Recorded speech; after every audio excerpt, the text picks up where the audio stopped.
ደግሞ እናያለን። ኢንዱስትሪያል ሴክተር ምን ማለት እንደሆነ ትገልጻላችሁ ከዚህ ትምህርት በኋላ ማለት ነው። ኤግዛሚን ዘ ሮል ኦፍ ኢንዱስትሪያል ሴክተር ኢን ዘ ኢኮኖሚ ኦፍ ኢትዮጵያ። ኢንዱስትሪ ምንድን ነው? ማኑፋክቸሪንግ፣ ማይኒንግ፣ ላርጅ ስኬል ማኑፋክቸሪንግ፣ ሚዲየም ስኬል ማኑፋክቸሪንግ፣ ኮንስትራክሽን በኢንዱስትሪ ሴክተር ውስጥ ያሉ ስለሆነ እንዴት አድርገን እናያቸዋለን የሚለውን ቀጥለን እየተማማርን እንመለከተዋለን ማለት ነው።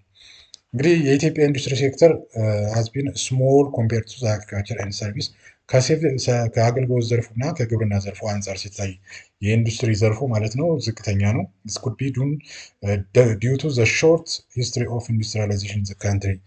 ኢትዮጵያ ውስጥ ያለ ኢንዱስትሪያላይዜሽን ታሪክ አጭር ስለሆነ its growth was modest, not exceeding 6.7% for the last 4 decades, except during the year 1997 or 8 to 2009 or 2010 እና በላይነሽ ባጠኑ ጥናት በተረጋገጠው ማለት ነው። the industry sector is dominated by 3 ሳብ ሴክተር። ኢንዱስትሪ ሴክተሩ እንደገና በ3 ሳብ ሴክተር ይከፈላል። አንደኛው ማኑፋክቸሪንግ ነው። ማኑፋክቸሪንግ 38% ድርሻ ይኖረዋል። ሁለተኛው ኮንስትራክሽን ነው፣ 25% ድርሻ ይኖረዋል። ኤሌክትሪክ ኤንድ ዋተር ሰፕላይ 18 ድርሻ ይኖረዋል። ዘ ሪሜኒንግ ሰብ ሴክተር ሌሎቹ ደግሞ ኤሌክትሪሲቲ፣ ማይኒንግ ኤንድ ኳሪንግ ማለት ነው ማዕድን ጋር ተያይዞ 19% ይይዛል ማለት ነው። ሜን ፊቸሩ ምንድን ነው ስንል የኢንዱስትሪ ዘርፉ 13% ነው ጂዲፒ ኮንትሪቢዩሽኑ ማለት ነው ሴክተሩ እና 9.5% ኦፍ ኤምፕሎይመንት ነው። በጣም ዝቅተኛ ነው።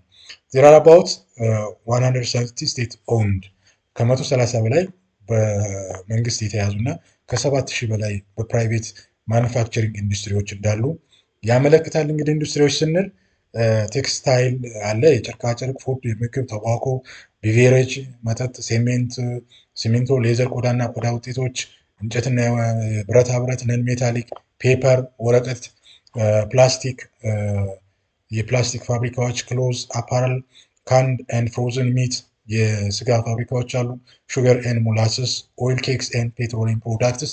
እነዚህ ኢንዱስትሪዎች ናቸው ማኑፋክቸሪንግ ማለት ነው። The growth performance of the industry sector so appreciable improvement in recent years በቅርቡ ማለት ነው የእድገቱ የሚበረታታ ነው የኢንዱስትሪ ሴክተሩ ማለት ነው። 6.7% እያደገ ነው ያለው በ10 ዓመት ውስጥ። Looking the growth performance of each sector, the construction sector registered highest ነው የኮንስትራክሽን ሴክተሩ average about 13%, 13% እድገት አለው compared to only 4.6 between 1992 to 2005 or 2006.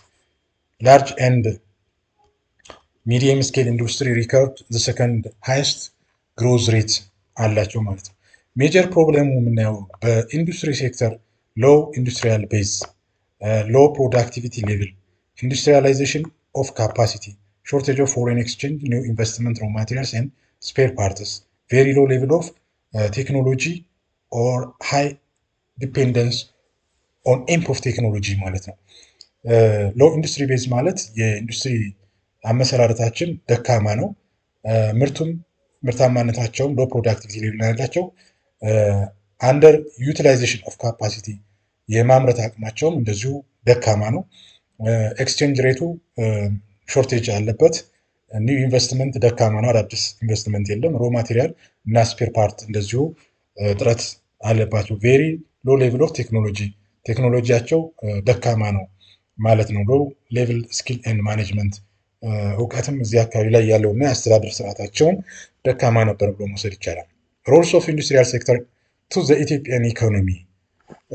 ሮሉን የኢንዱስትሪ ሴክተሩን ሮል ስንመለከት እንግዲህ አኮርዲንግ ቱ ዘ ኢንተርናሽናል ስታንዳርድ ፎር ኢንዱስትሪያል ክላሲፊኬሽን አይሲክ ዘ ኢትዮጵያን ኢንዱስትሪ ሴክተር ኢዝ ኮምፖዝድ ኦፍ ማይኒንግ ኤንድ ኳሪንግ፣ ማኑፋክቸሪንግ፣ ኤሌክትሪሲቲ፣ ዋተር ሳፕላይ ኤንድ ኮንስትራክሽን ብሎ ይከፋፍላቸዋል ማለት ነው። ይሄ ፐርሰንቱን ከዚህ በፊት ያየነው ስለሆነ ማየት ትችላላችሁ ማለት ነው። እንግዲህ አንዱ ሮል ስንመለከት አውትፑት ኮንትሪቢዩሽን ነው እንደ አይሲክ አገላለጽ ማለት ነው። ማኑፋክቸሪንግ ሴክተሩ characterized by physical or chemical transformation of material or component to new products, whether work is performed by power-driven machine or by hand, whether it is done in factory or in the work at home ነው የሚል ፉድ ኤንድ ቢቨሬጅ ነው የአውትፑት ኮንትሪቢሽኑ እንግዲህ ከ48% ማለት ነው። ነን ሜታል 17% ነው። ኬሚካል 9% ነው። The three industrial activity account for 74%, 74% entire gross volume of products in large and medium scale manufacturing organization during same period ማለት ነው። ስለዚህ አውትፑት ኮንትሪቢሽናቸውን በዚህ ፊገር ማየት እንችላለን። ይሄ ዳታ እንግዲህ በወቅቱ የነበረ ዳታ እንጂ አሁን ላይ ያለው እንዳልሆነ እና አሁን ያለው የተለየ ሊሆን እንደሚችል መረዳት ይኖርባቸዋል። ግን ሮሉ ምንድን ነው የሚለውን በጥቅል መያዝ ይኖርባቸዋል ማለት ነው። እንግዲህ ሁለተኛው ሮል ኤምፕሎይመንት ክሬሽን ነው። ከኤምፕሎይመንት ክሬሽን አንጻር ደካማ እንደሆነ ቅድም በፐርሰንት ለማየት ሞክረናል። when we examine the employment creation of each industry group in the manufacturing sector የ2007-2008 ስንመለከት ፉድ ኤንድ ቢቨሬጅ ግሩፕ ኤምፕሎይድ 50% የምግብና መጠጥ ኢንዱስትሪዎች ስራ ዕድል ፈጥረዋል። ነን ሜታል ኤንድ ፔፐር ኤንድ ፕሪንቲንግ ኢንዱስትሪያል ግሩፕስ ኮንትሪቢዩትድ 14 ኤንድ 10.9 ኦፍ ዘ ሴክተር ኤምፕሎይመንት ሪስፔክቲቭሊ ማለት ነው። ነን ሜታል 14%፣ ፔፐር ኤንድ ፕሪንቲንግ ኢንዱስትሪ ደግሞ 10% የስራ ዕድል ፈጥረዋል ማለት ነው። ዘስ ትሪ ኢንዱስትሪያል ግሩፕስ ቱጌዘር ኤምፕሎይድ ክሎዝሊ 75% አካባቢ የስራ ዕድል ለመፍጠር ችለዋል ማለት ነው። እንግዲህ ይሄ ቁጥሩ ሊቀያየር ይችላል። ሶስተኛው ሮል ፎሬን ኤክስቼንጅ ኮንትሪቢሽን ነው። የውጭ ምንዛሬ ያስገኛል። ቴክስታይል ኦልሞስት 41.5 ሴክተር ፎሬን ኤክስቼንጅ አለው። ሌሎችም በተመሳሳይ መንገድ ኮንትሪቢሽን አላቸው ማለት ነው። እንግዲህ በጥቅሉ የኢንዱስትሪ ሴክተሩ ምን እንደሚመስል በኢትዮጵያ ደረጃ ለማየት ሞክረናል። አክቲቪቲዎቹን ደብተራችሁ ላይ መስራት ይኖርባችኋል። ስላዳመጣችሁኝ አመሰግናለሁ።